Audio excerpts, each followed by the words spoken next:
Carla's eyes flew open. The scream caught in her throat. It's just a nightmare. I'm okay. I'm here now, at home. The Indigo Woman turned her head to look at the bedroom console. 6:30 a.m. glowed on the screen.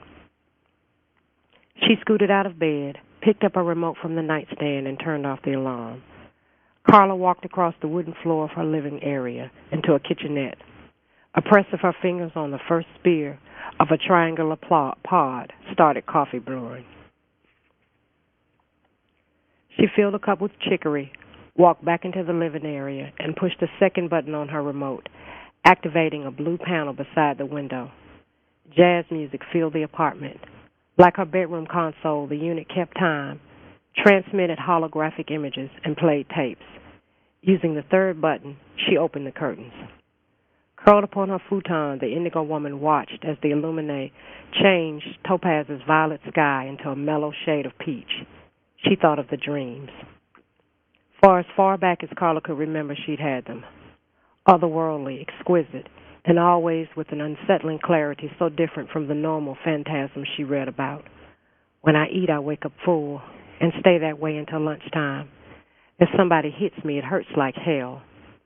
And her dream lover left her limp with satisfaction, even after she awoke sure he was still beside her.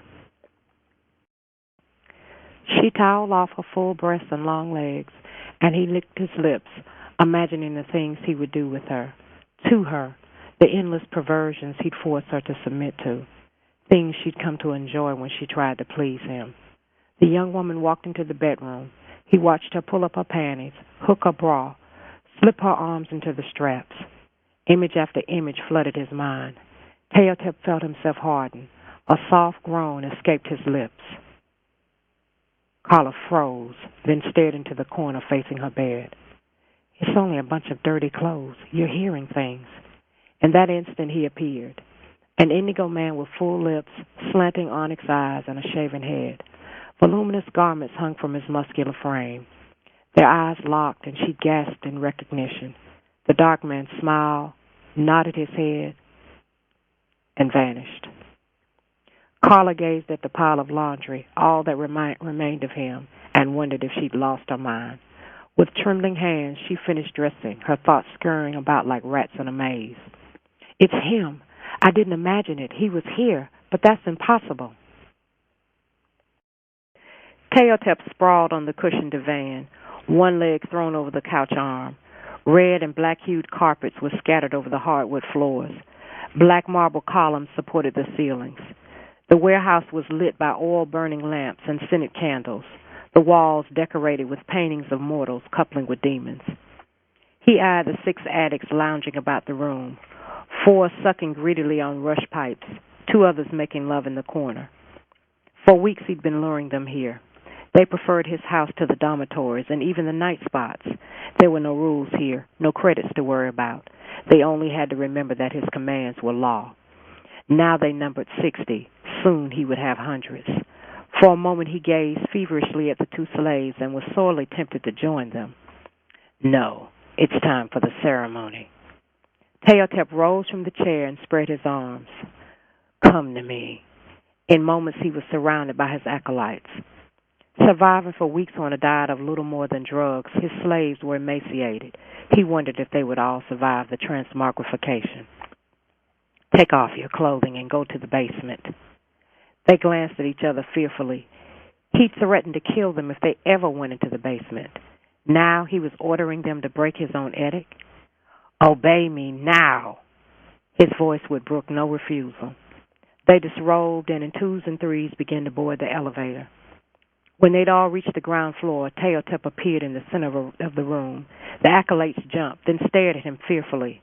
Yet another sorcerer's trick to prove he wasn't human. But once they got a good look at the room, they were ready to bolt. Inside, he went from room to room, conjuring furnishings to suit his taste, thick rugs to cover the hardwood floors, a cushioned davenport and matching chairs, a mattress and headboard. Finally, he conjured an icebox, stocked with food and beverages. Afterwards, Teotep made a fire and treated himself to a glass of wine. He felt relaxed, lubricous. A woman would be nice. Maybe a woman and a man. I can't. Not now. I have more pressing matters to attend to.